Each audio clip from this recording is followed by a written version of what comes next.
Welcome to the Golf Coach Podcast, Regan. How you going, brother? Tobes, thanks for having me, buddy. I'm well. How are you? I'm doing really good. I'm really excited for this chat. It's kind of good to catch up. It's one of the things I like about this, and I started the podcast because I wanted to share my conversations with my friends all around the world, and we don't do it. We don't do it enough, and I think and every time I do have a conversation, I thought I should record that and just publish it, because a lot of it is just us just kind of talking new stuff. And I'm excited to have you on and kind of share it. So sure. Now, before we get into it, Regs, obviously we did our traineeship together. Do you know when was that? Do you remember? Geez, we're showing our age now, aren't we? It was in our 20s. I know that much. I know I'm in my 30s. Oh God, it's got to be at least. I think I don't know if we were the same starting time, but maybe when we cross paths, it got to be at least 6 years ago, maybe probably more. I think it has to be maybe more. I can't remember. Yeah, maybe 8. It's been a while. Yeah.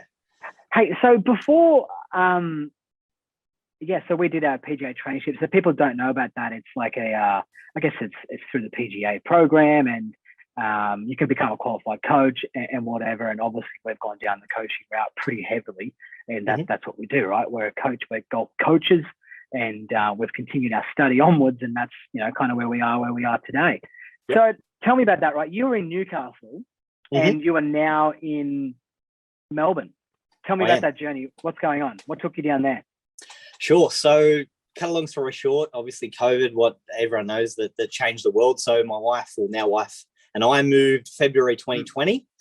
3-4 weeks later, obviously the world shut down. But to answer your question properly there, Tobes, what made the move was really trying to progress in my coaching journey, I guess. So without sort of talking about the journey, I was coaching at a local driving range, like you would have started, buddy. Sort of working as hard as I could, had a good relationship with the pro, and I felt a little bit handcuffed in the sense of, not that he didn't help me, but it was very sort of basic. There wasn't a lot of room for growth technology. And I thought, okay, I'm doing the best I can. I want to, keep going along the path, keep progressing as a coach. And quite almost by accident, my wife saw some job advert pop up for golf tech. And I'm not one that was ever looking for a job as say, we're pretty lucky. Our passion is our career, I guess. And long story short, inquired about the job when I think it was about October, November of 2019, come down just before Chrissy met with the guys and instantly said, what have I got to do to come on board? And, went through all the rigmarole, and then very early Feb 2020, I was here at Golf Tech, and we can talk about that. But yeah, very, very big change of scenery and life, I guess. It's a big change. For people who don't know, you've moved from Newcastle, which is, 2 hours north of Sydney. Yep. I guess a bit of a remote kind of type of city. It's a city, I guess, but and then you've just smack bang landed in the middle of the city in Melbourne, right? Yes. Well, talk about a lifestyle change, that's for sure. Massive. And tell me about, that switch in transition. And from me kind of looking in as a friend and seeing what's going on there, you've gone from that typical driving range, kind of golf coach. And, I learned a lot from you, when you got into your online journey, and it was really cool to kind of see, you're really going hard early on in your coaching career. You're now at an indoor facility. That's right. What does that look like? So what does an indoor coaching facility look like? How many bays you got? Sure. So if you can just imagine, right in the city centre, we're basically on the main street. So it's literally sort of a turnaround from the main train station. So where we are, right middle of Collins Street, we're actually in the back end of a house of golf. So a golf retail centre. So that's essentially on one side. So what happens is you walk into the store and there's partitions along the back wall, and you sort of just work through the entrance and look. If I was sort of looking down here, looking to my right, straight down, we've got 9 bays. We've got 8 of those with fully immersed with TrackMan and video cameras. Plus, we've also got an indoor studio. So we've got basically everything that encompasses golf and golf swing, bar the golf course. We've got a bunker. We got everything else bar the course. What was that like then? So going from, teaching at an outdoor driving range to all of a sudden just landing in this facility that's full of TrackMan, it's indoor. Was it a bit overwhelming at first? How was that? Well, I remember when I first come down, and I talked about the bosses and mentors too. I spoke to Dion about the job, and obviously took me through the place. And of course, when you first walk in as a coach, we've used technology in our traineeship, we've seen all the gadgets, let's say, but to see that basically in every bay, to see the place full and raging, it was exciting. But as you said, it was very, I don't want to say daunting, but it was eye-opening, saying, hey, this is cool, this is where I want to be. But because everything was such fast pace and technology driven, it sort of gave me the sense of, crap, I better, I better get going. I better know what I'm doing. There's no leeway for, information, if that makes sense. Yeah. And so that was probably your first time of, I use GC quad, so I'm a Foresight Sports guy, Foresight Sports. Was that the first time you'd been kind of open, like, I guess, introduced to TrackMan in a coaching sense?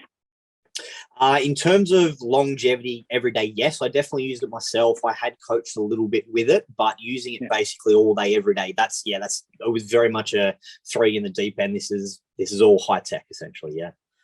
So when you're using that type of technology, and I, for instance, for myself, I always, I heard someone saying to me early on, if you're a coach and you're surprised by the numbers you're seeing, then you're in the wrong game, right? But I guess why we use those numbers, right? For myself, for instance, today I had a guy come to me and he's telling me that he's just missing it way right. He's an old student of mine. And I thought, geez, I better turn the quad on. I better get him stick it up. I better, just get some information here and find out, is it path or face? What's really going on? Yeah. When you transitioned early on into using that, because it's a completely different dynamic of coaching, right? You've been staring at a ball flight and judging the ball flight and judging it through your iPad. What was that transition like? And what were the challenges that you had? Yeah, good one. So I guess very early on, obviously, when I was coaching initially before the lockdowns, I don't think I thought my information was wrong, but what TrackMan allowed me to do very early on was, as you said, they're not so much give information, but very basically verify my own information. And what I found early on when I started as well was trying to almost take the student away from all the tiles down the bottom and maybe just purely focusing on one. So if I was to answer that properly, when I first started, I was a bit like, you sort of got shown up, was like, hey, you better know what you're doing very, very fast. You've got obviously instant feedback. But what I've learned over the journey over the last 2.5, 3 years is what you've just said there, not so much use information to coach, use that as verification for maybe your information, or just even more giving the student confidence that, hey, this is the right path, or what I'm telling you is good. Don't change your number. Let the numbers be, reaffirming the information. Yeah, I agree. I think it is a challenge, for myself when I got introduced to that technology. It was a challenge. It was a challenge to work out how to use it, and I felt, especially for myself, that taking it away from the student was important as well. Sure. And because they can get really caught up in it and get stuck in those numbers and forget to swing the club, right? Absolutely. And would you agree, right? So the numbers that we kind of see, right, I guess the main ones are, pass, face, deep lane, angle of attack. Would you agree that low point? Low point's a good one. Would you agree that I've kind of found out, I guess, lately, that thinking about those numbers, that your swing DNA is typically your path, right? And that very rarely changes. Sure. But for the recreational golfer, what seems to change a lot is obviously face contact and face angle. Absolutely. Would you agree with that? Yeah. So for the recreational golfer listening to that, so when people say they've made a different golf swing each time, it's not the truth, right? It's the same golf swing, but they're just not getting the timing right. A good friend of mine, Martin Chuck, what he says is, he says, you have a consistent golf swing, it just produces inconsistent golf shots. Couldn't agree more with that statement. I haven't been lucky enough to make contact with him, but absolutely love what he does. That's good. Not a true statement out there. Absolutely. I love it. When he said that, I said, Martin Chucky, that's a good one. That's a good one, mate. He just gives me a hard time about my accent. So that's, and now, so when you're working there in the indoor center, I guess, and we're going to go into some of the projects that you've got going on there. How does it look like? So you're teaching there. What does a day look like? And what does a student's lifeline, I guess, look like when they come and see you? Sure. So I guess the demographic of golfer, not so much ability, has changed, because when we first come in, obviously the city was raging. Corporate was, 99.5% of clients, whether it's lessons, practicing, because we have a double-pronged facility, but it always fully corporate. But where it's actually shifted, I guess, is the sort of lunchtime break has completely changed. And I do a lot more earlier and sort of even nighttime lessons. So some nights we might be here at 8 or 9 o'clock, but to give you a more specific answer, how it really is majority of my students now, guys and girls, they've all been with me for a long period of time, whether it's 6 months, whether it's 2 years or 3 years. And it's not really the, come for a lesson here and there. That most of my students have been me with for a considerable period of time. Yeah. And I like that model. So I've always been quite attracted to, I guess people who have done things within the golf industry, like, my good friend Kerrod Gray, he's done, the supervised practice type of situation. Like my friend Stevie Giuliano, he's got his methods and stuff, the way that he coaches, and it's a process. Sure. And it's the same as you, right?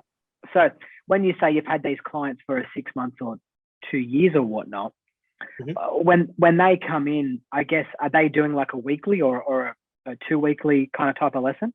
Yeah. So, even what happens before that, what I think is so good with the process, and again, I'm going to give kudos to Sam and Dion, who are the two bosses. So Sam, long story short, he does what's called a game assessment. So why I think we're so good here in Melbourne, and obviously being indoors in winter's, the best place to be in Melbourne, but what the game assessment does is, instead of the golfer not going to a coach and go, I hope him or her give me the information or the swing theory, what Sam sort of cuts out with is perception and goes, hey, here's, the 1 or 2 big growth areas of your golf swing. And then if the client's, let's say, going to me or the other coaches, what the great thing is, before I have that session, Sam will give me maybe a little bit of a report, some golf swing, go, hey, here's the key areas. So before that guy or girl walks in, I sort of know where I'm going to go. It's not, should I go this way, that way? And what has stemmed from that, every person that I now teach, once COVID has sort of gone, is all those people have started at that point, and all of my students are on what's called a lesson membership. So to properly answer your question there, Tobes, we do have one-off lessons, but that's very infrequent. Golfers are on a membership, so they come and see me on a frequency. So I have golfers every week, every fortnight, every month, depending on their day and time that suits them. Yeah. And why does that work? Can you explain to listeners why that's better? Sure. Yeah. I would give it a simple answer. One is regularity, but also what it is majority of people that are in here for lessons, they're also practicing. So for example, if I was, let's say this was my coaching bay, literally next to me could be Jim that I've had last week for a session. So he's then using TrackMan or that data that we use in the session, and he's practicing. So he's not necessarily going to the driving range down the road hoping he's doing the information. He's, bar not having me there, he's literally walking to the bay. All right, I've got the camera, I can work on, let's say, shallowing the downswing, for example. He then might look at TrackMan and go, hey, I'm looking at my data. And why I think that's helpful is they're practicing and having lessons in the same facility. So bar not having me there, when they move to practice, they've got basically the same feedback. And I think that's why it works. Regularity, consistency, and even if someone's doing well, as you know, sometimes the best time for someone to come for a lesson is when they're doing well, right? You see what their golf swing are, see their patterns. And more often than not, a lot of it's training sessions, telling people how to practice, how to work on skills. It's not always just golf swing. It's always a balance.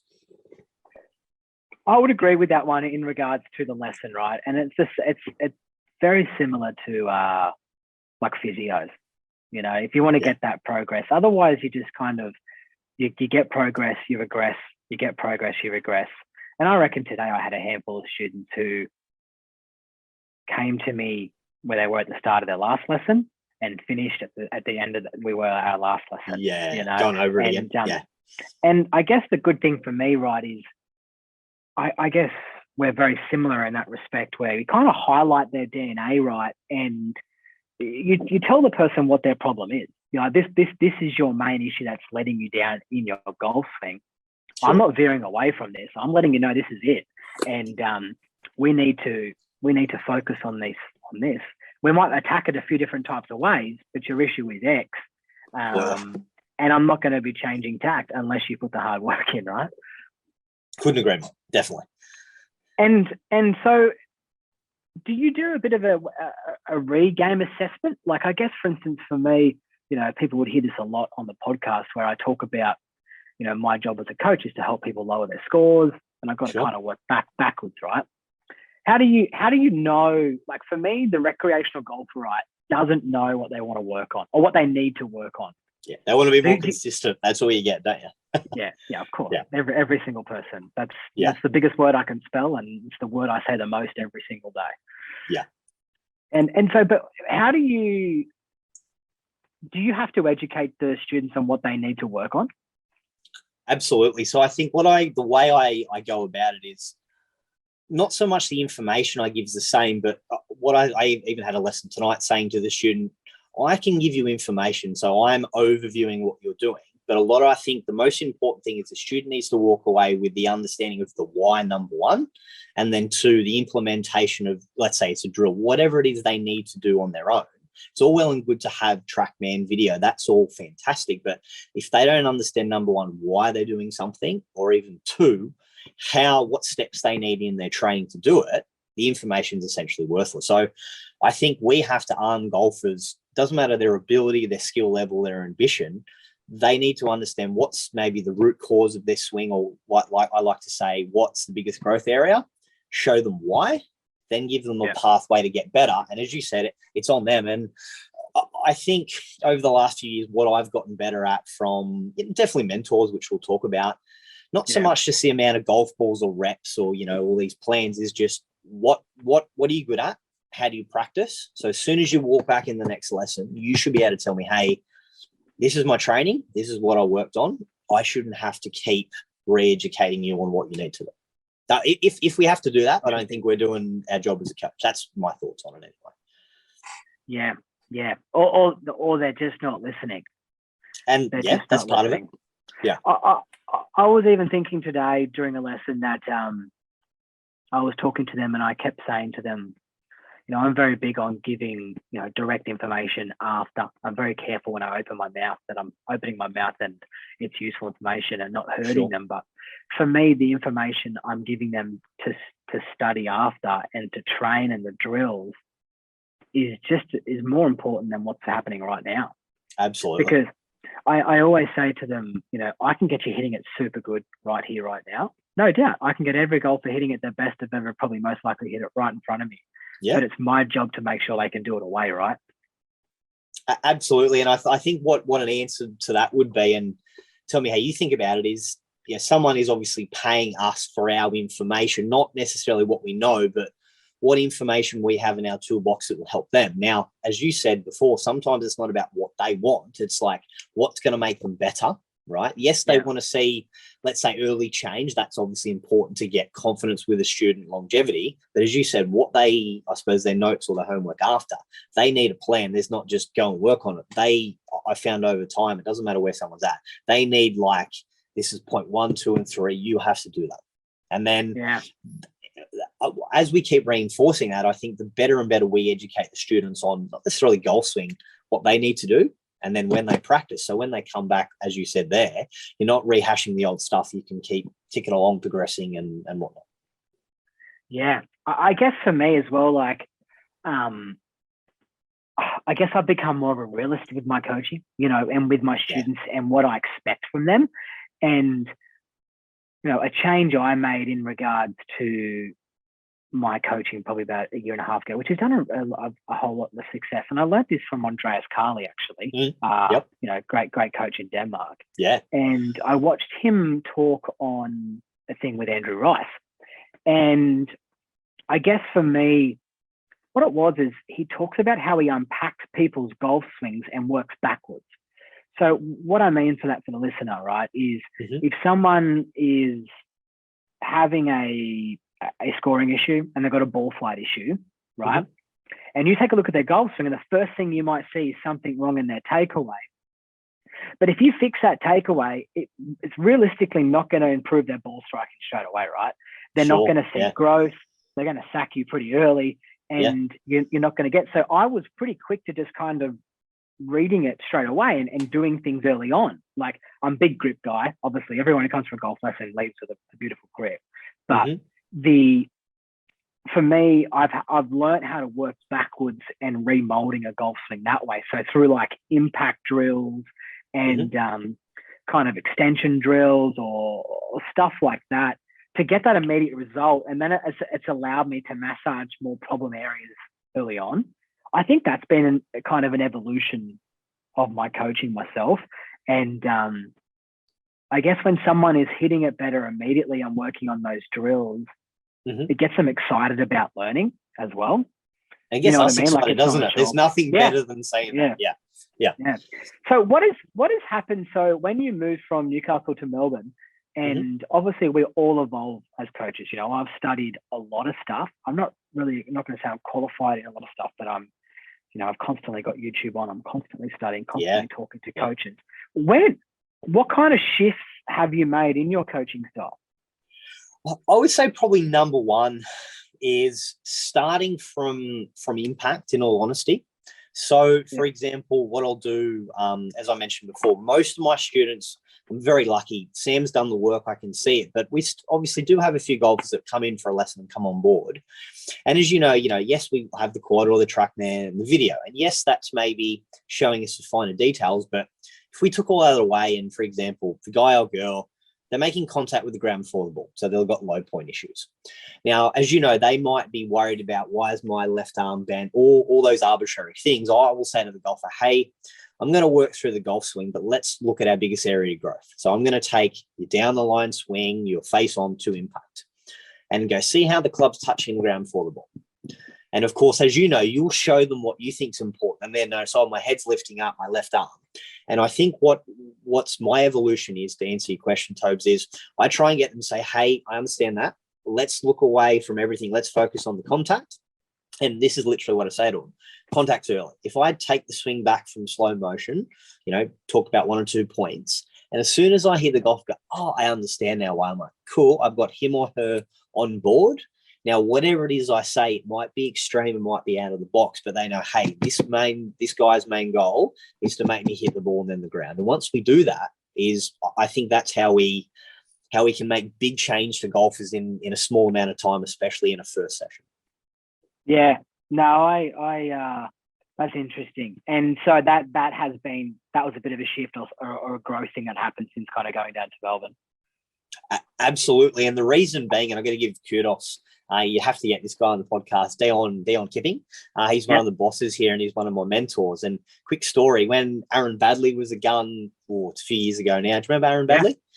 Dion is basically one of his best mates. He caddied for him when he won the Open in 99-2000 PGA Tour. He has got some incredible stories. And what he caddied for a while and coached on the PGA Tour till 2013, 2014.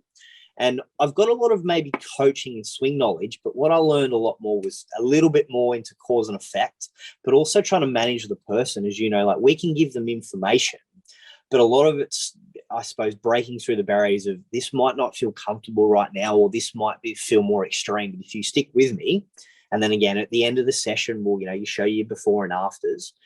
And I think what it's about is sometimes people misunderstand how extreme a change needs to be. And I think what I've learned is once I get them to understand why and go, hey, trust me on this for the next week, 5 minutes, whatever it is, I think that really gets the result. Yeah, I agree. And I think letting people know that you understand, and the case study, I've done a case study like this before. I understand your pattern. And yes, that is supposed to happen with this pattern. Everything's going to be okay. Hey, talk about Aaron Badley, right? So Aaron Badley, great Australian golfer. I was watching a video on him yesterday, actually, about an hour-long video on him. And when you said there he won, I think he won the Australian Masters and maybe the Australian Open in 1999. He won again, so he's amateur and then a pro, Amateur and pro, 99, 2000, exactly right. I think he was like 18 or 19. Out of this world. And then he went over to America and he tried Mac O'Grady. I've been watching the video with him working with Mac, and it wasn't working out. You could see the video session; it was a struggle. And then he went to Andy Plummer and did a bit of the stack and tilt. Which I don't think been really through everything. I don't know Aaron directly, and Dion doesn't obviously see him much, but he still gets golf swings, and he goes, all the swing methods and coaching, he goes, there's all method to it.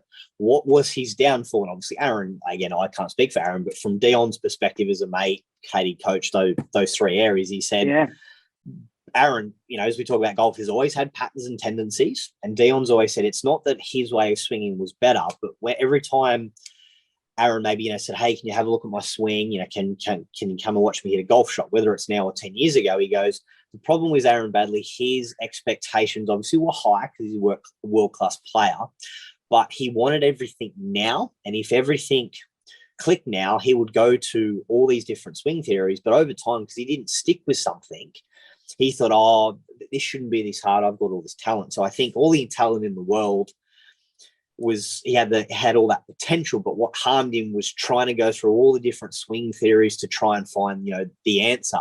And that's why he's still a world-class golfer, but he obviously hasn't reached the potential that, he clearly could have. It's crazy that, and that was actually what the question was going to ask me. Did you know anything about his, I'm not going to say his downfall, but we all have golfers that we know that probably haven't reached their potential. And he's incredible, right?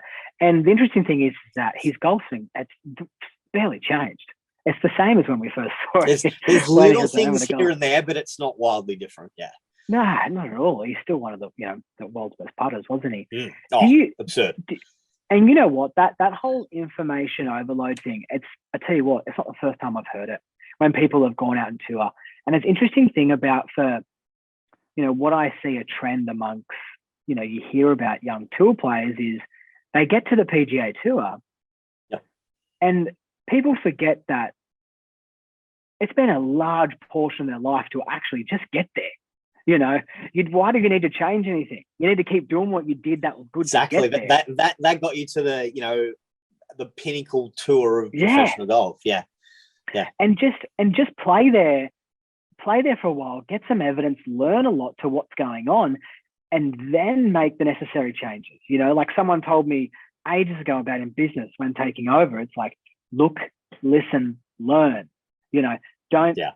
Don't go in there and go hang gangbusters trying to change everything just because you think you need to. Abraham Answer was the same. I heard a story of Abraham Answer when he got to the PGA Tour and he played with Rory McIlroy, and he saw, and I think they're good friends. Yep. And he saw Rory just hitting these 4-irons, just landing like a butterfly from 250 or whatever. And Abraham Answer said, I need to know how to do that. And Abraham Answer hits these low darts and changed all his gear, changed the way he's trying to hit it. Like, I don't know the full detail into it. And he went away from, I guess, his DNA and what worked, but he was quick enough to snap back. Yeah, but went back to his old clubs. And that's an interesting thing, that, isn't it? Definitely. And I think, again, I haven't dived much into the world, but obviously I'm really close with Dion, and he showed me a few golf swings here and there, and, there'll be subtleties, but he said, so to answer your question, maybe what might have been his downfall, and that's, conjecture, hearsay, when TrackMan first got released, 2008, 10, like quite a while ago, because Dion was caddying there, right? So obviously that was the rage. And from, again, the small history I know, apparently when Aaron really, really struggled, his driver for an elite golfer was not great. Okay. Again, he'd stand in front of you and it'd blow your mind, but for his level, apparently he was anywhere from 6 or 8 down with the driver. Wow. And I don't know the exact speeds. This is obviously a few years ago, but even then he's probably 115, maybe 120. Think of controlling that speed with that attack angle on those sort of golf courses. Yeah. So for the recreational golfer listening to this, Regan's talking about the attack angle there with the driver. So, everyone always hears the whole thing that you got to hit it on the up, which we might actually touch base on now. But everyone talks about trying to hit their driver on the up. So it would be a positive AOA, so around the neutral to 1 degree up. So you're saying that Aaron Baddeley was 6 degrees down. And I guess for people listening, right, that doesn't sound like a lot, but that's a lot. That's news to me, right? Because for me, my mentors have always said to me around, when learning with an iron, 4 degrees, 4 or 5 with an iron is pretty good. So think about for the golfer listening, you're talking about taking a divot with that iron at 4 to 5 degrees. And you're telling me Aaron Baddeley's doing the same thing with the driver at one point in time. And and what's the negative effect to that?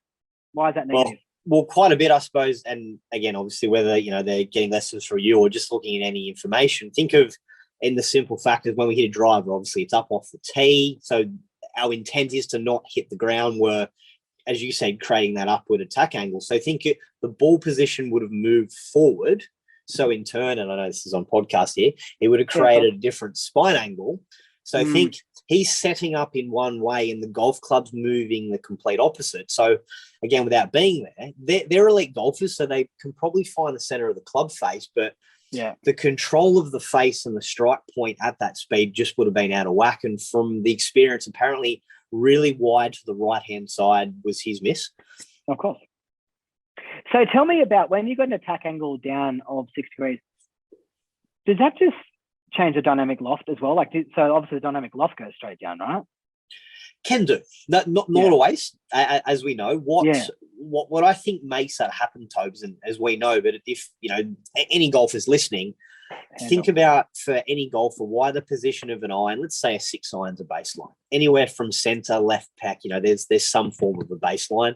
As we then go to the ball goes up, maybe left heel, inside left heel with angle. Well, that position of that ball changes because our strike and our contact point changes. So what I find is when golfers are excessively downwards with a forward ball position, why I think that creates some issues, a lot of it is misdiagnosis of setup, maybe impact angles, and there's different ways of doing it, but we definitely see trends and patterns, sure.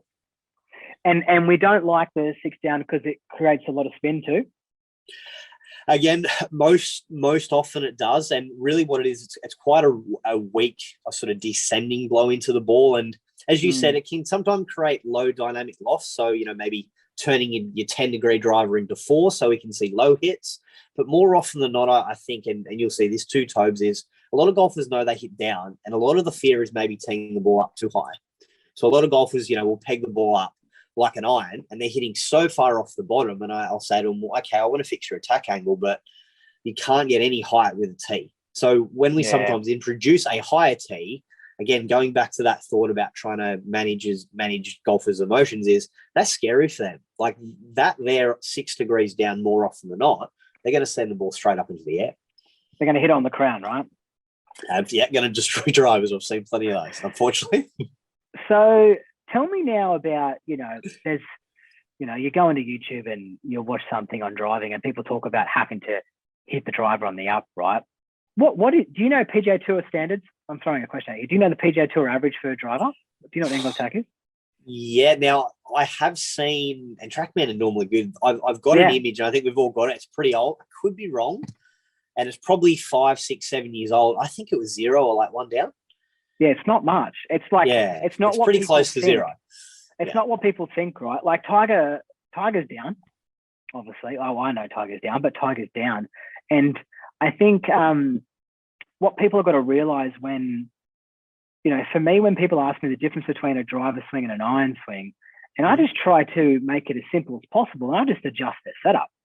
Yeah, you'd agree, absolutely. right? So it's just setup. So with an iron, you're definitely, let's just use your spine as a measurement. Your spine is most likely more up and down, more vertical than it is with the shoulder. Your shoulder tilt would be more excessive with the driver, right? Absolutely. And for the person listening, that will have your right shoulder potentially lower, and that's going to encourage a more upward path into the ball, right? Or angle of attack. And for me, I think if a person does that and they still have an AOA of a couple, like angle of attack, a few degrees down, and still drive the ball okay, I think it's all right. Because I think once you start going too far away from your, inverted commas, DNA, and you try to manufacture something because you read somewhere you got to hit on the up, you're bringing a lot of trouble, right? Yeah, and I think what sometimes happens, and we'll maybe get a little bit into maybe my swing journey, like not so much playing a lot of golf as we know I'm busy, but sort of, just nerding out and changing things that I've done. What sometimes conversely has hurt golfers. I've had plenty of golfers even today that hit way too far up on it. Yeah, wow. And why is it negative for potentially someone hitting it too far up in some cases? Why is that? Well, the biggest thing I see, again, going back to point of contact, is what some golfers do. And again, as we know, YouTube has got great information. For the most part, the information is good. I think why us coaching online in person will forever be the most important thing people need the middle ground of how much and why. And to maybe answer your question, why people can sometimes hit too far up. For example, sometimes people will think, okay, I hit the ball low and down. Let's put the ball like crazy forward. I've even seen guys putting in front of their left foot, like extremes. Like, having spine angles of, 25, 30, just like very, very extreme. And what essentially that does, if we think about the bottom of the swing, I'm trying to do a bit of a diagram here. If everything's too far forward, right, tilted, well, if we're trying to hit excessively up and the body tilts, well, the bottom of the swing can sometimes be too early.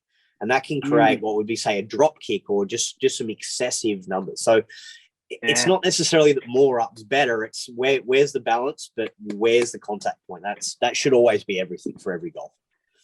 And, people will, like, there's an ideal amount of spin that we want to see with the driver, right? And to match people, but if you hit too far up on it, you're potentially taking away that opportunity to spin the ball as well, right? Some cases, definitely, yeah. And then you can't hit it straight. So someone like a Bubba Watson, he hits up on the ball a lot, right? Yeah. Like a lot. And that's where a lot of his distance comes from. A lot of it is speed, but a lot of it is through his, I guess, what do you call it? His dynamics at impact, right? But it's almost like a launching pad. He's just really launching everything up with speed. Yeah. And that's challenge to keep it straight. And I think too, as you know, I know Bubba's a little bit out of the box, but I think he's pretty amazing. Is like take away his maybe golf swing, and if you just watch him at impact, like you said, that upward attack angle, what he actually does too, he very much alters club path trajectory, so that allows him to very much change those factors. And they might look funky, but good Lord, he makes it work, doesn't he? Oh yeah, he's great to watch. He's great to watch. I hate that he always says that he hasn't got a swing coach because it's ridiculous. He's definitely had coaching. Yeah, he's had some help. Yeah. Talent does not get you that far. It gets you a fairway, but not that far. He does have some interesting stuff. Have you seen with his putting setup how he has his heels in the air? Yeah. It's random, isn't it? It's random. It's really, really random. And you know what? Like, I want to talk about your swing. I really do. But I want to talk about oh, shit, I was going to go with that. I was going to go with that in regards to, okay, I got some really good players, right? I'm lucky enough to teach a lot of really good players, right?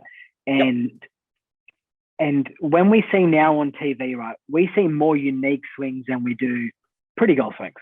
Do you agree? Absolutely. Actually, and we don't need to go into Will Zalatoris has just had an injury now because I think he does have spine issues. But I think for me, it's difficult to get I guess, we need to change a golf swing for the reason of functionality, right? I say this often, and as we know, I didn't make it. I always say to a golfer when they ask questions like, how out to in should I be, getting too much into the numbers, and I say, function will always trump form. Absolutely. Forever. Yeah. And I guess when people are wanting to make a change, right, because Adam Scott's swing looks like, this, I need mine to look like this. And whenever people are trying to help each other, they say, oh, you dipped, or you did this, or you did that. I challenge the person listening to this, right? When someone says that to you, I want you to challenge them and say, why? What's wrong with that? Yeah. And people won't have an answer. People will say, you dipped. I go, well, Tiger dipped. People will say, oh, your heels are in the air when you putt. Bubba Watson's is. Tell me why it can be bad. That's a bit of an anomaly, but there's things like people say things to me like that, and I go, you lifted your head, you moved, you beat that. Yeah, know, we've got them all that way. Yeah. And I always say to someone, I challenge the person listening to say to their friend, why is that wrong? And they won't know the answer, right? Because they just won't.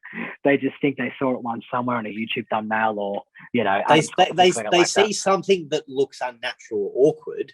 Yeah. And they just go, well, that's wrong. And as you know, like we won't get into maybe some of the crappy things people think about, because there's a million of them. But what I even say to golfers, and I'm sure you're the same, is we might not always have the same information or the same path, but our end goal is say to golfer, well, more often than not, the reason your left arm's bent is because it needs to be.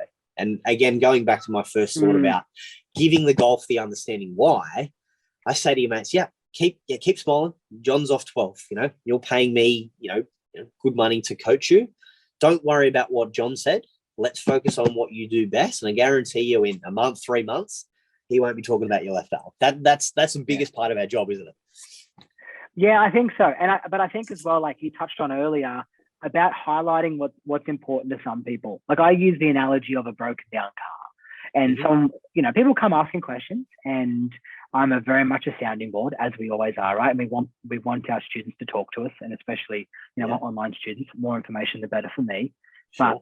But the analogy I use for people is, your car's broken down. It's our job to make sure the engine's fixed, and going properly. But what you're telling me is like you want to fix the window tint, or you want to put nice wheels on the car. It's not that important, and it's not playing a major role into the reason why you're cold topping it. Just like getting a new driver or getting a new shaft to spin the ball less. Yeah. It's great. We won't go down that rabbit hole, but yeah. Oh, no. I do all the time. I say to people all the time, if people buy new clubs to improve their golf game, I say, if I go buy new gym gear, am I still unfit? Yes. You still got to get your bum to the gym, don't you? Yeah, if shit people still drive, if you're a shit driver and you buy a new car, you're still a shit driver. Absolutely.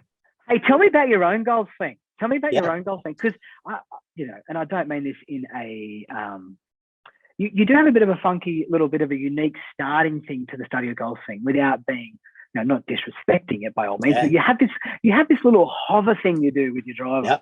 Yep. What is that? Tell me about your hover.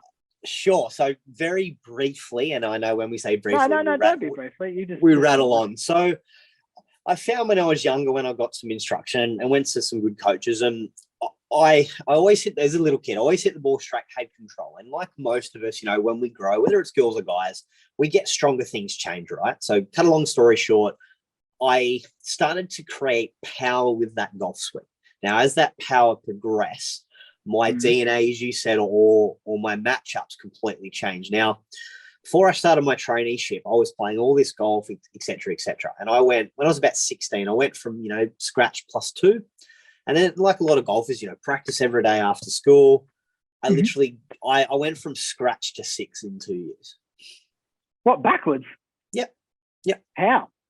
Well, again, a lot of it's maybe on me. I've end of the day, we hold the golf club. It was just the old adage of dig it out of the dirt. But back then, because maybe we didn't have camera and feedback often, and we didn't have money to pay a coach 2 hours, every day to look at things, I kept beating balls. And then after a while, I think, because I knew technically what I needed to do, but I didn't know checkpoints. And cut to now, what I've really understood is what I thought I needed to focus on was, again, that was just happening. What I've now understood, and I'll get to my little preset, is before I moved here at Golf Tech, my bad shot's been a hook, right? And I was under the impression, because I didn't test properly on TrackMan, I was convinced I had a very, very close club face at impact. Well, my 7-iron wasn't bad. My driver was 10 to 12 degrees inside. What? You're in the out 10 to 12? Yeah, absolutely. It was. Now, what was hilarious is, like, I'm not the biggest guy. I've got reasonable speed, 110, 115, not to a level. Yeah, I can hit one 300, and the next one is just left and right off the golf course.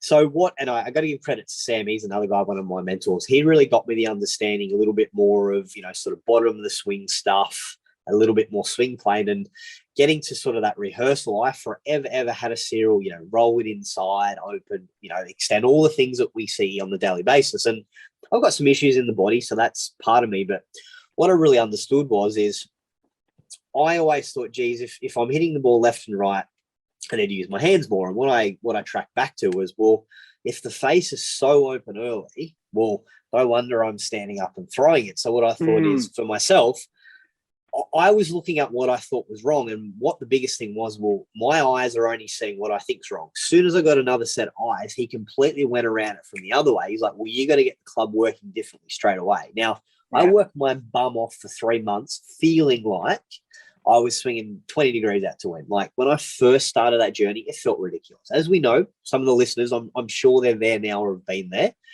Yeah. But I stuck to a process, again, had a coach that I was working with, had constant, not so much TrackMan, but had constant feedback. And after about 3 months, went, hey, I now understand my patterns. And lo and behold, I'm now actually fading the ball, which is what I did as a kid. So I've gone away from what I thought I needed to do. And this little move, it's something that I want to explore. But for now, that's the only thing I can really do not to stand it stand it up. So it's funky, but it gives me a trigger to swing, I guess. That's, the long and the short of it. That's interesting. So for the listener listening, so you were swinging the club, 10 to 12 degrees to the right. So when the club's coming through impact, it's exiting to the right 10 to 12 degrees. Massive, just with your massive driver. hands and irons. Well, yeah. So the irons were extreme, but the driver, when I tried to give any form of speed, it was pretty excessive. So once I got it right, it was good. But obviously, I could hit very, very excessive right shots, left shots. I almost didn't know where to aim after a period of time. And the reason why this is bad, right, is that the variances in that is too much, right? So especially when you're talking about club face contact as well, it plays a massive role with driver. Like you can swing 10 to 12 to the right and catch out of the heel, and your full fairway's right, but you get out of the toe, you could be coming back to your left heel. So you get that. But what you mentioned in that, talking about your journey there, was you believe, and I think the listener, this is good education for them, is that your path was a reaction to your club face being open in the backswing. Couldn't agree more. It was out of whack. Like we can talk about P's, but like almost immediately that initial movement of the club, I was out of whack. I had to constantly react. And what I sometimes say to golfers is I've got some old footage of me. And what's pretty amazing is I don't use my swing as a model, but I say to them, hey, even someone that's, played golf at a reasonable level has got some ideas. Here's my golf swing, not great, right? Here's my golf swing, functional. Have a look how much that's changed. And I think going back to your point said, Tobes, is I knew what was wrong, but I kept seeing, I hate that I early extend. I hate that I release it early. Once I got another set of eyes and I suppose reinforced me, said, no, all right, you're the student. You're doing that for a reason. Let's fix why that has to happen. Then you can progress. Yeah. And a lot of people, for the person listening, right? So we have two types of, I guess, the big numbers, right? When we're dealing with curvature, we talk about path and face, right? A lot of the time, right? So that's the club path and the face angle. And I guess as a coach, right, the coach has got to make the decision on what they potentially going to adjust first. So you can be a very good player and have a path, like you did, right? You can still play really good golf, but you got to match your club face, to it, or vice versa. Yeah. And that's going to do a lot of variances, right? So when you're making a swing change, there's potential you've got to change face and path. Well, through my studies and, given bloody thousands of lessons, is that the student will react and change their path to the club face better. So what we want to do for the slicer would be swinging across the ball, as they would know. They see their divot and their club face is facing to the right of that. Okay. Yes. And what we're seeing through my studies is that I learned to get that person to not have that club face facing too far right anymore. So we change the conditions of that through grip, wrist angles, and whatnot in the backswing. Sure. And then more often than not, the client will come back to us and say, I'm duck hooking it left. And they go, great, I can fix that now. I can adjust your path through some external things and understand body and pivot. Or they'll say my path has fixed itself. Yeah. Because the body reacts and goes, hang on, I don't want to see that ball going left anymore. Yes. I'm actually going to now swing in the direction I need to swing. The same reason to why they were swinging across the club in the first place, the ball, because their club face, they'll react to their club face. Absolutely. You'd agree? Yeah. So I think for the person listening who wants to make a swing change, obviously get a lesson or come see us on Skillist. But absolutely. Think about possibly trying, understand why your ball flight's happening. If it's just ball flight, not a strike issue, understand why it's happening and take a look at how you can improve the club face conditions first. Definitely. Sorry, you go. There you go. No, it's all right. You go. What I was going to say following on to that, and that's such a good point, Tobes, and a lot of the time, and I'm sure you agree, there's obviously different ways of doing things and corridors, but a lot of the time, a second point to that, sometimes a lot of those contact issues are also stemmed from big reactions to club face. So as you know, someone might have, a nice predictable path, but their contact might be bad. And as you know, their backswing might be one way, they're then reacting. So the contact's bad. And they go, oh, but my pass good. I go, yeah, but you're hitting the ground 3 inches before the ball, or, you know, too far after. And I think what you said, more often than not, the club face is once that gets, you know, matched up to what the person does and functional, all the things start to calm down and they start to level off a little bit more. Yeah, I agree. And how often then you finally, these people have just paid $2,000 for a set of irons can actually start to feel them. You know, I think if you're swiping across it negatively, like a pass left with a divot left for the recreational golfer, you can have the world's best irons and it still feels like shit. Absolutely.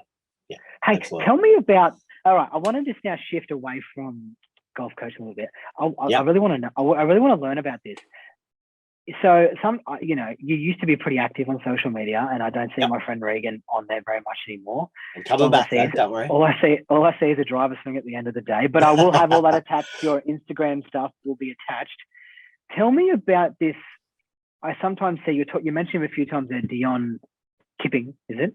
Yeah. He wears this black suit with silver dots on him or whatever it is. Tell me what it is. What's going on? He's got a vertical and a horizontal line across him. So where that stemmed from, and as we know, COVID was a terrible time, you know, throughout the world, and you know, I can't whinge here, but obviously we got hit pretty heavily. So we obviously you're in Melbourne, mate. It was the worst place in the world. You guys are probably still locked down. It's 2022. You're probably still locked down. Yeah, exactly. We're in jail.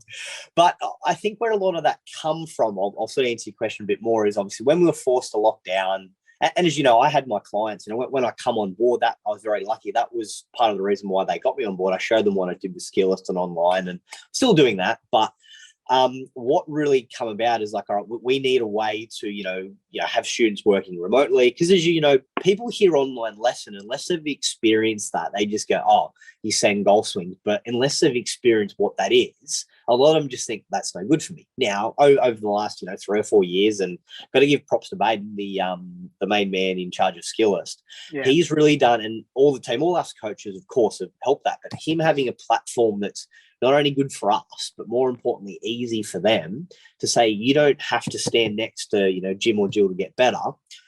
You need to send us some skills and some information. And answering on your question there, Tobe, what I suppose we were forced to, COVID put us indoors. And what we did a lot of research, we looked at many, many different golfers, all pros. And what we started to look at, what's the key areas that make them good? Not so much grips or technique, but, you know, where are they, you know, first thing on the downswing, where are they in impact? So we really looked a lot at angles. As I know as coaches, we look at angles, and a lot of golfers might say angles are too technical. Well, the angles need to be correct to hit the golf ball. And what we found was there was actually correlations in different areas. And what we essentially did, we compiled all these, what we call stages. So not so much P, 7 stages of, you know, first stage, impact. And we did, and when I say like golf swings, like for, 2 months, I probably did 10 or 12 analysis of like stage 1, 2, put them in a spreadsheet. And when the numbers came out, it was quite surprising how tight the ranges were. So let's say initial transition, maybe, you know, just prior to impact. Even though there might be different ways of getting there, they were within 5, 6, 7 degrees. It was actually pretty amazing. And why we've done that. Tell me, so what you're talking about there for listener, right, is you were breaking down the world's best golf swings. Literally piece by piece. And you were searching for, I guess, patterns, right? Is that what you're saying? And yeah, as you're still going there, tell me some similarities. You mentioned there 5 to 6 degrees in a couple of them. I've got a fair idea what you're about to tell me, but I'm excited to hear it again or more, because I have heard you tell me this before as well. Absolutely. Or maybe there's another podcast you were on I might have listened to. But tell me something. Yeah. Tell me some.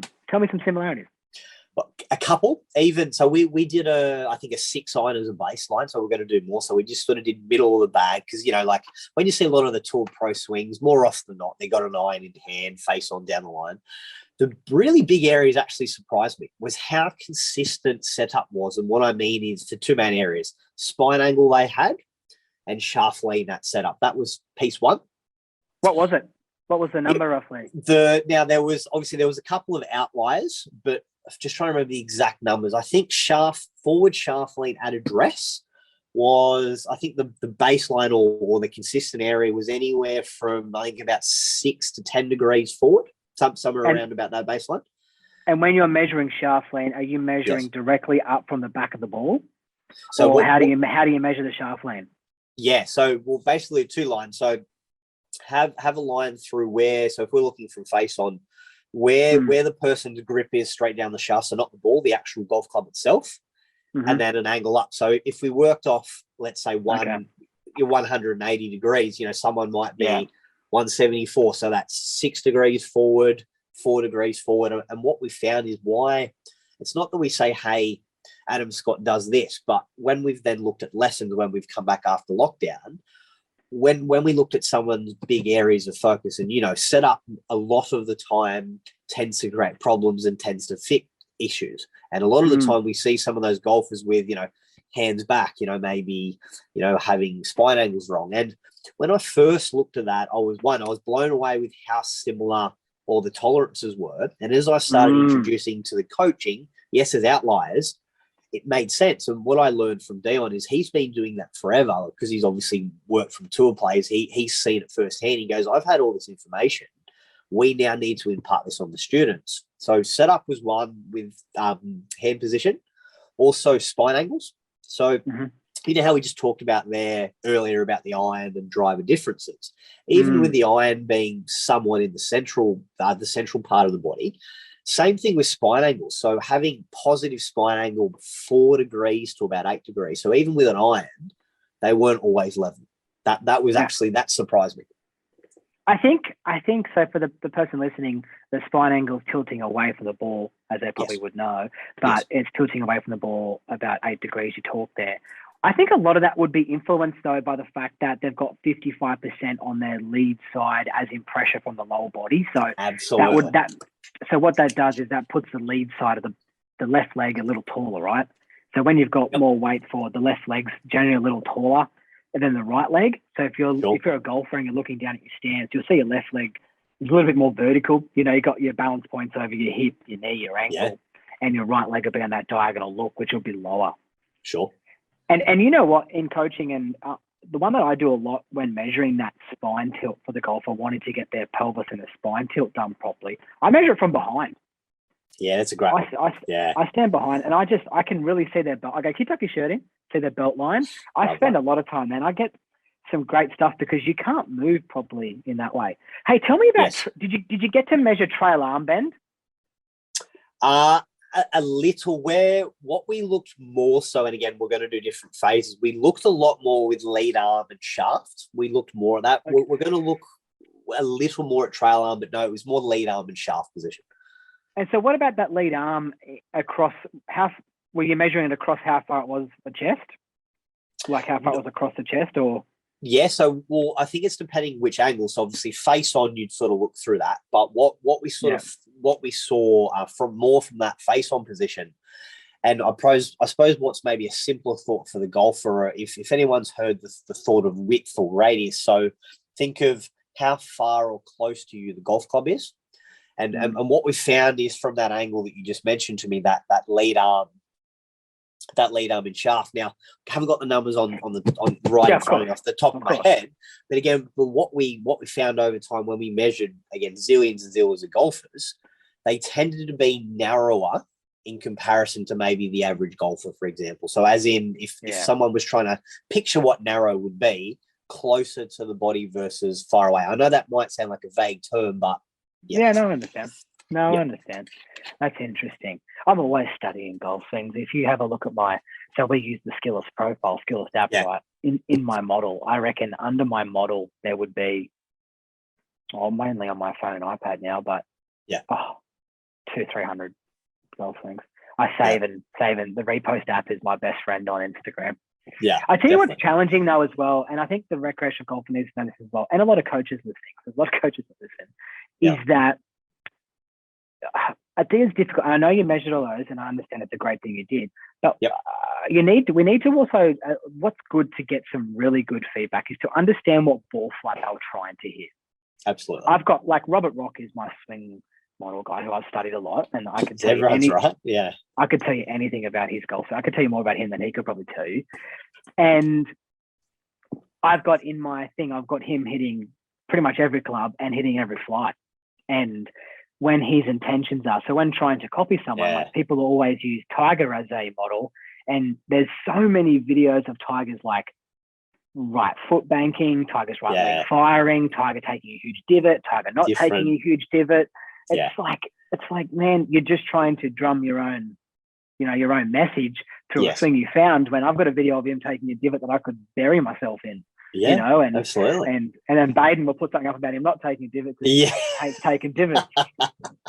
Hey, so tell me about, right, this has been really cool. So tell me about how you got into online coaching. So I reckon, I'm lucky enough now, I'm, extremely busy and I learn a lot, and, I owe a lot to you, right, about starting online coaching. I guess you were kind of one of the pioneers, we could say, of online coaching, especially in Australia.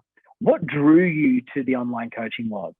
Was it just to get more clients, or did you liked it, or you can be honest? Well, like in the back end, yes, not even more clients. Like, we want to grow and get better as golfers, but that sort of was, secondary, or even fourth or fifth down the line. The main thing was I think firstly my understanding. So when I started using Skillest, as many golfers know, there's lots of analysis apps. So, a lot of them look, the quality of them are all fantastic. But what I think got me started with Skillest, before it really was an online platform, it was essentially just analysis tool for coaches. So it was purely that starting point. Why I first liked it was not necessarily the functionality of the lines. It was just how easy everything was to sort of put, in a lesson. You'd have an in-person lesson, you take the swings. So instead of going through your phone, you chuck at the top, do your voiceover in the middle. So the whole lesson story was nice and neat. It was together. And then I think the progression of where the online started is what I was saying at the top of the show there was, I was sort of working as hard as I could in person. And again, I had a lot of help there, but I was sort of tired with what I could physically do. And I thought, okay, well, working pretty hard, I'm maybe coaching about half as what I think I can do. Let's start putting some information out there. And as we know, I look back now and I think, God, that was terrible, or it's bad information. But I just thought, let's put some information about there, what I think is important on your Instagrams. That started to build profile, for people in the area, etc. And then what that built on, after I maybe taught a lesson for a person in person, a lot of them maybe didn't live in town. I thought, well, okay, how do I get them to come back without saying, please come back? Well, I then showed them, hey, well, we can now do online training lessons. So you might only come and see me every month. I want you to check in. So I started to almost do just even freebies. Go, hey, you've bought a pack off me. Let me give you a free online lesson. So it started there and then tracked, and then I started doing programs and packages, and it almost got to the point where I was at that point in time, I was almost doing as much online coaching as I was in person. Yeah, it's an unbelievable way to learn. I really stand by it. And it's even kind of very similar, would you agree, to the model that you have there at Golf Tech? Like the online subscription plan. So our online subscription plan that I have, it's unlimited amount of golf lessons, right? And what we mean by that is, I guess that's more of the selling point. I'm your support coach 24/7. So we can communicate whenever you want. Yeah, and answer those little shitty questions. And, if you watch something and, you had a question around it, and it's really cool. So that's kind of how you got started into it. And obviously that's kind of backed off a little bit for you due to the fact of things are just going bananas there with projects and things like that at Golf Tech. There's a lot happening. Yeah. Yeah. And I remember when I first approached you about online coaching, and I said to him, pretty hesitant, were you? In all honesty. I said, Regan, what are you doing? What are you doing, mate? Like, you're trying to drum up business. Just stick to just nailing your local area. And I remember when I first got my first online lesson, I'll always remember it. Michael Lim from he actually lived at TPC Harding Park. Wow. And I butchered him. Yeah. And when I mean I butchered him, I can only imagine my first couple. I want to forget him. And I don't even know if I should say butchered him, but I think as a young coach and wanting to offer a lot of value, there's a guy in the middle of it. There's a guy across the other side of the world who's asked me for information. Well, you know what? What do you think? I'm gonna fucking give it to him. What does he want? What do you want to know, Michael? I can tell you a 20-minute video on the take, mate. Let's get into it. So I ended up, causing a little bit of damage, but as we know that less is best, right?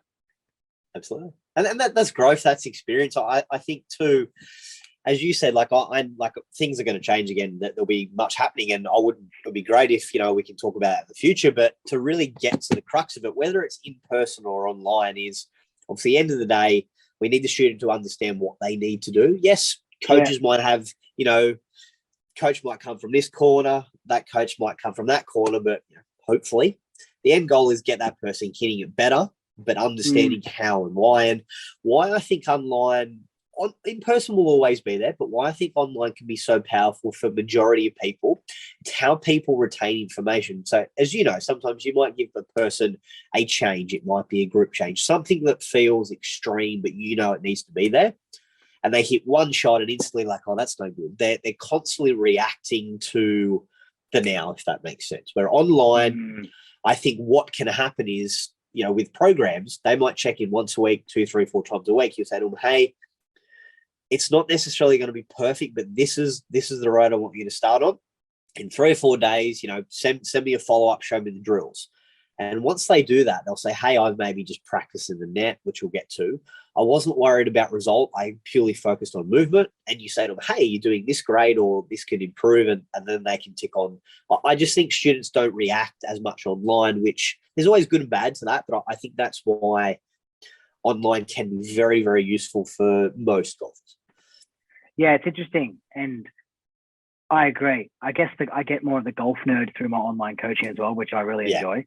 And they have a lot of information that they've been storing. We're as humans right now in today's day and age, we're installing a lot of information. Don't we? Yeah. We are withdrawing a lot of information, and we're learning a lot because there's so much more out there. And as the world keeps getting older and older, it's going to be more and more out there for us to learn. Yeah. So, and I guess, we teach a lot to people hitting balls in a net, right? And you kind of touch base on it there. For me as a coach, I always run through the goals with the student. Number one goal is to lower your score. How can we lower your score? Through improving your ball flight. How can we improve your ball flight? Through potentially making a swing change. What are we going to change? So then when they're in the net, for instance, we might be working on trail arm width. So the trail arm is getting too narrow, and we want to widen that trail arm to give them more space coming down to the ball. Well, when they're hitting balls into the net, we're just simply measuring, is their trail arm getting wider? And when you mentioned there about they're not reacting, is they can't really see what the ball's doing, right? Yeah. And they just can achieve their goal and go, tick, good. But I will never make a swing change in a net. And I say that to a degree where I'll work on something in a net, but I'll never make a swing change in a net to the degree of, I need you to go play some golf or hit some balls by driving range. I want to react to the ball flight. I want to see what happened to that. I'm not going to make a change for the sake of it. So I decided to make this change of your trail arm because I felt it was necessary to improve your ball flight. Now go and tell me what that ball flight's doing. Yeah. Yes. You know what I mean? Yes. And that's how I kind of work there. Exactly. Is that what how you kind of model it as well? Agree. I've probably got a couple of follow-ups that agree wholeheartedly. Is that's the only thing we're missing. And obviously we'll get to live lessons, FaceTimes, but that's the only thing we've got, bar when that person sends us follow-up. We can't physically stand them watching hit a shot outdoors. So obviously we've got their feedback or even their swing. But I think what's important, as you said there, is yes, they might want to make a mechanical change. And as you said, the best place to do it is the net, but the proof's in the pudding. They can do that all they want because all they've got is, the first couple of feet of impact. That needs to be taken on the golf course. But what I've found and what has really helped, I think, not only my coaching communication, but students is I actually try and take the word practice away from people when I say training because from my own experience, we've all done it. Practice is, every golfer needs some form of practice. Most golfers, when they hit that, they just think, if I just keep hitting 200 balls a day, whatever the number is, I'm better. Well, quantity at some point is important, but I think, as you know, what's more important is maybe the quality of their practice and see it more as training. So, say, let's break it up. Okay, you're going to do 20 balls, just focusing on, let's say, low point, for example. The next, 20, you might work on a position. But whether it's in person or online, what I always give the person, and you obviously do such a good job, is give them a plan of, hey, here's what a session needs to look like. Here's things to look for. And next time you check in, we go, hey, you're doing this great. We can maybe take that away, add this. things they're forever evolving, but you're still trying to keep them on that same path of progression. Yes, and kind of just outline their goals, right? That's so important. And I guess I heard something ages ago from Keith Bennett, and it just resonated with me so well. He said, if you go to the range and you just keep hitting balls, you're exercising. You're not training. Yeah. You're just exercising. And I thought, but that's so good. If you're not focusing your attention, you're not really practicing. And one that I use as well, Regan, in regards to breaking down the golf swing. So we've all got something that we want to be working on in our golf swing. And for me, hitting a full-blown 7-iron, 175 yards as hard as you can is just like a full body exercise. It's like doing a star jump, right? Where if you want to go to the gym and you are bodybuilding, that, for instance, for me, I'm actually working on a little bit of not so much mobility through my thoracic, but extending the muscles around my thoracic at the minute. They send you to the gym. So good on you, buddy. I go to the gym a lot, but I go every morning at 5:15 a.m. I need it. But I'm doing a lot of isolated exercises in that area in my upper back to try and gather some support. Gotcha. So what you're saying there is the same thing to your training that you allocate your students, is that they're just doing, one component at a time. They're not doing everything. Well, yeah, and as you know, like the blueprint or the I suppose the path is never the same for a person. But again, I think first and foremost, they need to know why we're giving them a change of technical information for whatever it may be. That's number one. Then giving them, and what I say to golfers is, don't feel like you've got to follow this to letter, but giving them some form of a plan to try and reach their goals. Hey, with this amount of reps or these sort of ways of training, I think that's the best course of action, for the next week, month, whatever it might be.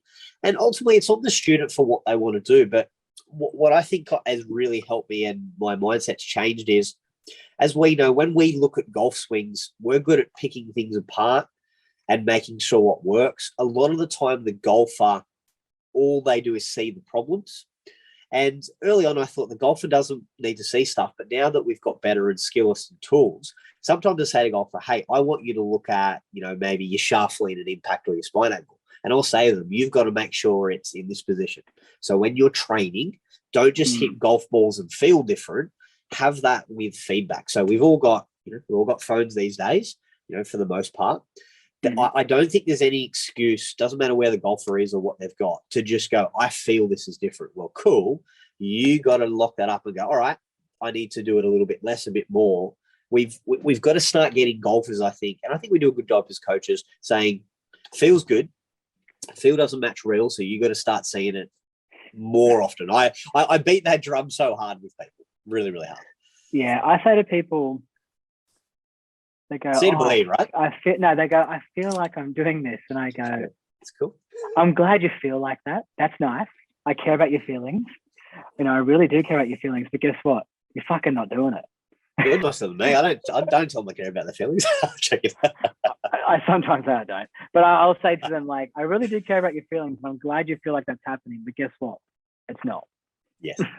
And I think following on from that is, and I'm sure you'll give me your thoughts, I'm sure it's similar, is when you're giving someone a wholesale change, and what I suppose, we won't go into specifics, but someone doing something extreme, it's causing some problems with they're not enjoying their golf, something's very erratic.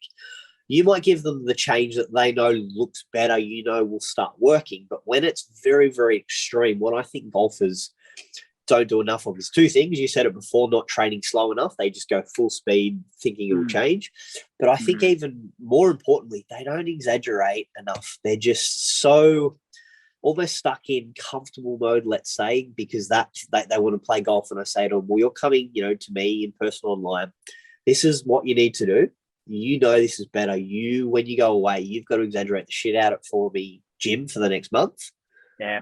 When you do that and you see a change, what's good? And going back to my swing thought, I exaggerated the fuck out of that feeling. Yeah. I felt like I was 20 degrees outside. So you know what I did in every session? I turned TrackMan off.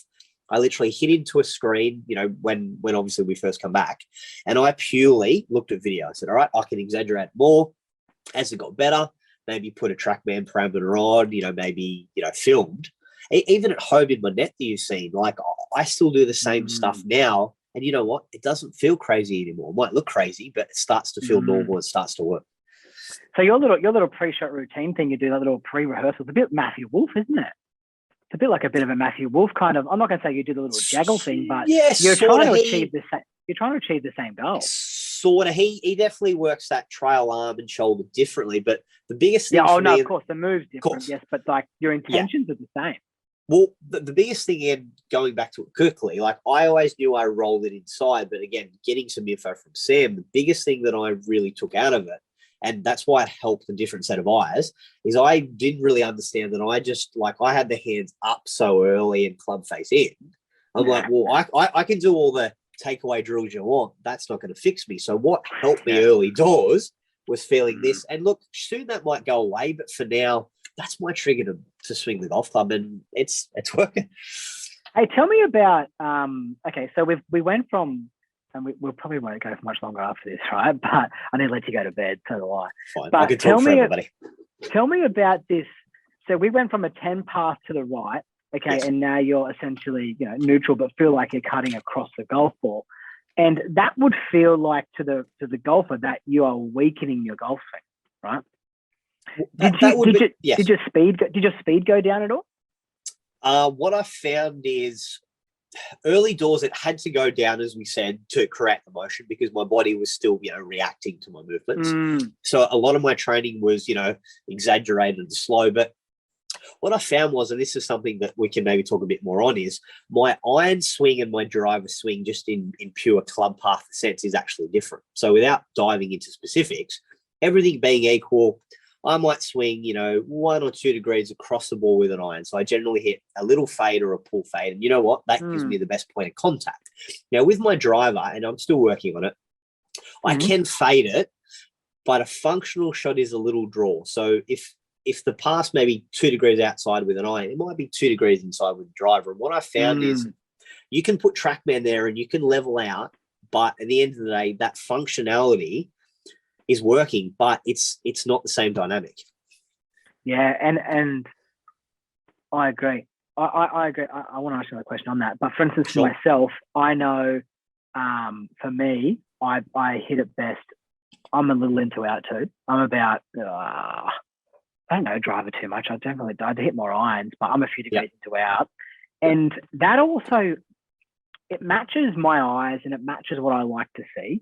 For instance, when I'm looking at the target and I talk a lot about eye line with my students and, what they want to see the ball do through the air is I just see the ball coming in from the right. I just see the ball falling from the right-hand side, little 7-iron, and just nestling into the ball. It's just what I see. And I can't not see that. So, for instance, for me, to all of a sudden, if I was to start fading it, I hit the ball pretty well, but if I was to start fading it, I think I would be in trouble because my eyes, the way I look, the way I dress, it just wouldn't work for me. I don't think it would improve my golf to zero out my numbers. And that's what we've talked about before. Like technology is great, but it can be even for us that have, not necessarily great ideas about our own swing, but great knowledge. Zero isn't necessarily better. That's not the holy grail. You know what I mean? It's not what I sometimes say to golfers is if you're in front of me and every swing you're 2 or 3 degrees into out, I would say to you, well, every time you swing a golf club, you've got the potential to curve the ball to the left. And we'll say to you are consistent. You might not feel like you are. So you shouldn't be focusing on where the ball wants to end. You should be focusing on where it wants to start, for example. Yeah, I love that. So for the record, that's really good. So the recreational golfer focusing on where they want the ball to start, not where they want it to end. Yeah, that's really good. That's really good. So there's some simple strategies that people would hear about that. People talk about the divot on the ground or something, or aiming for something in front of them. Is that what you kind of narrow it back to? Yeah, and I think the great thing is obviously I know we're missing a golf course. We've got TrackMan, but what sometimes helps golfers is I'll have the machine on. And I might film them, but I'll take the numbers away, and I might even, say go on a golf course or a range, and I'll go, hey, focus on that little square or focus on this height of the net, hit the golf ball to that. Now, I know golfers might say indoors you can't create feel, but what I've found is because it's somewhat simulated, they're not worried where the ball goes, and taking away the information. If you focus on hitting it, to the, just right of center or wherever it may be, once they keep that intent, when you then put the numbers back on, they go, oh, that's actually starting where I feel. So again, not having TrackMan there as gospel, just reaffirming what they're doing. Yeah, because the golfer, right, we react a lot. We react. That's what even we do. Absolutely. Yeah, we react. So we react to situations. So, I mentioned it all the time. My best golf swings here in the studio on my own, and my next best golf swings on the, on the practice fairways, and it gets, 9 holes by myself. My worst golf swing is when I'm in company, when I'm nervous. You're thinking about the result, aren't you? You're reacting to what you're feeling. Yeah. Oh, of course. And that's my worst golf swing technically. Hey, Regan, tell me, I want to know, where's Regan going to be in 5 years? What's going on? 5 years. Okay. I would say where I'm going to be, I don't know.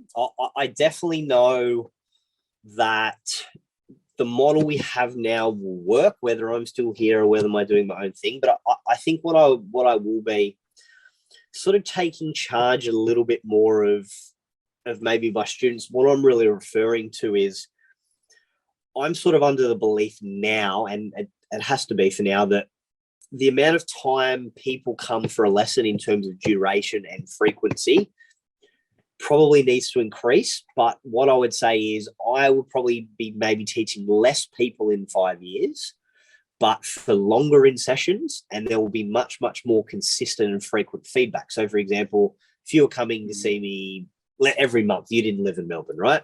You come and see me for maybe an hour, which is a typical golf lesson. But within that, you will have a program of, hey, here's your training for the next month.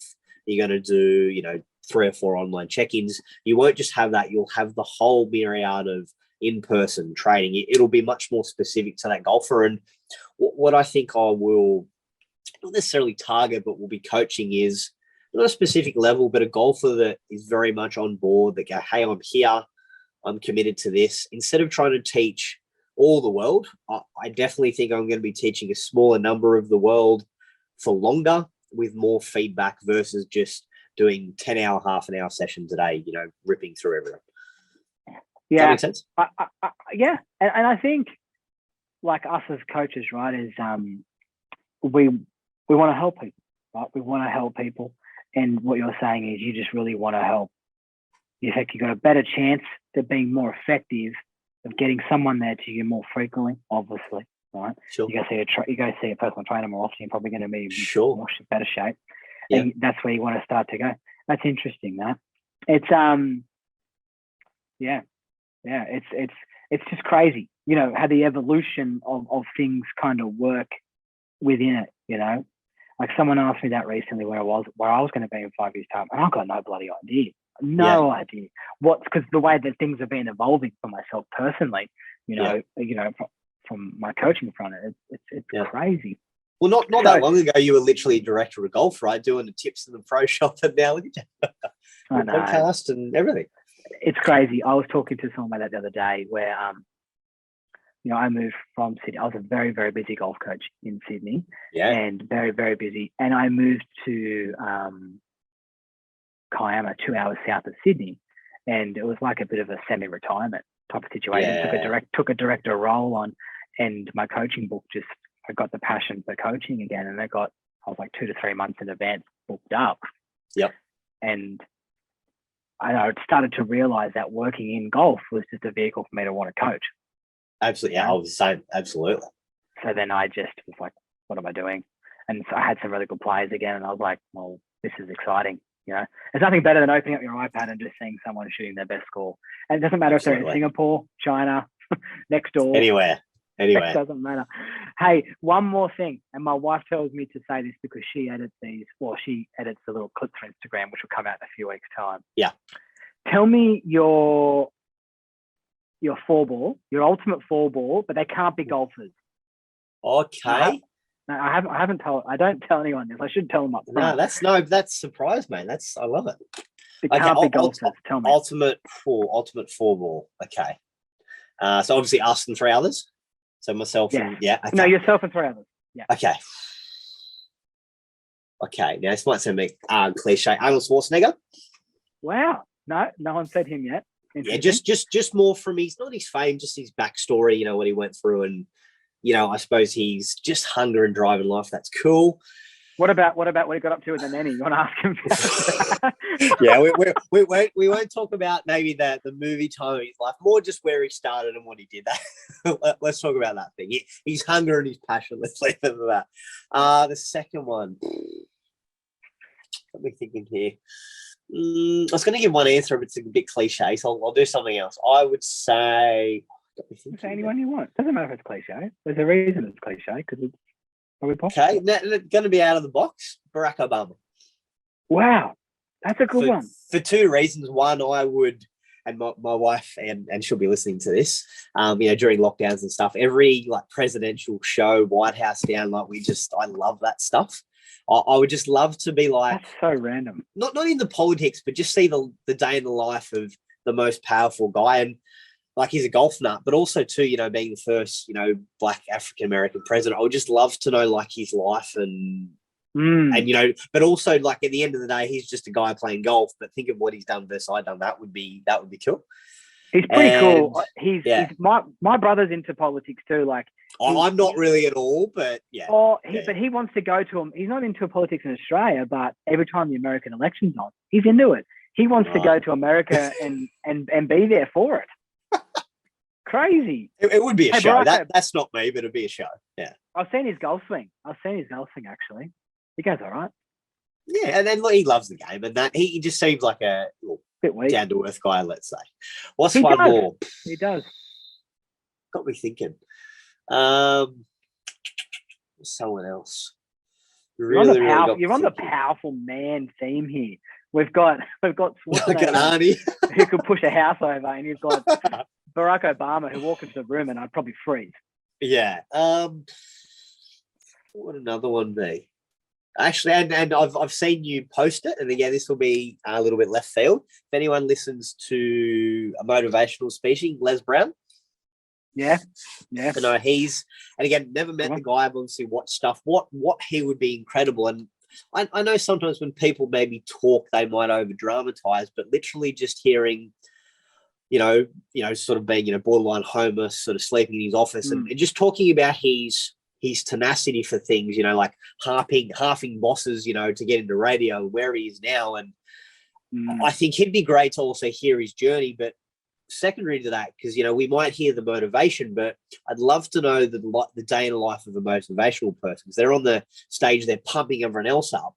Where do they get their motivation from? Where do they get their own drive to do that? That I think would be pretty cool. But very random assortment, but very interesting conversations, I'm sure. I think those motivational people, they're a bit like comedians. Some comedians are quite dark, right? And those motivational people, yeah. I've seen, oh God, his name's left me. He's got the bit of the funny voice. There's a few. Oh, I can't Gary V?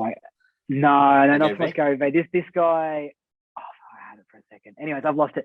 He's gone through some really big troubles. Big troubles, you know. Hey, but I tell you what, you play around a golf with Barack Obama, Arnold Schwarzenegger, and a motivational guy. I tell you what, you'd be feeling pretty good. Absolutely. You're gonna push a house over. Yeah. You're gonna take over. Change the world. You're gonna take over golf tech, and you're gonna run down the street of Melbourne, just pumping everyone's tires up. That's the dream, hey. Hey Regan, it's been fun, and I appreciate you coming on board and doing the podcast with me, and I appreciate you delaying it too. And it's been a challenge to try, you know, us busy golf coaches to get this kind of put together. And I'll put your Instagram handle and I'll put your Skillers profile below if people are keen to hang out with you. It's been pretty good. You know, the listeners always reach out to me. You know, I literally would be getting, you know, 5 messages a day. And I'm not saying that just like a bit of a thing. And the last guy who came on a few times ago, Billy Troy, picked up about 3 or 4 people who were very interested in what he had to say. So it's it's really cool. It's been really fun, mate. I appreciate you coming on. Mate, thanks for having me, and thanks for what you're doing. You know, just for golfers. I mean, as we know, like we coach, and all often not, we're just golf nerds. We want to chat, but at the end of the day, we're very lucky to do a passion's a career, and the person in front of us online, we just want to help them. And you know, if our conversation can do that 1%, that's That's 1% golfer that's better, and that's our goal. That's why we do it. That's what it is, right? And I'll end on that one. When I say to people, I've heard people talk about coaching, and my friend Alex Moore told me this. He said to me, I just have a lot of friends, and I'm just a little bit better at golf than them. And that's it. I love that. And he's very good at golf too, Alex. Yes, very much so. All right. Cheers, brother. Thanks, mate. Take care.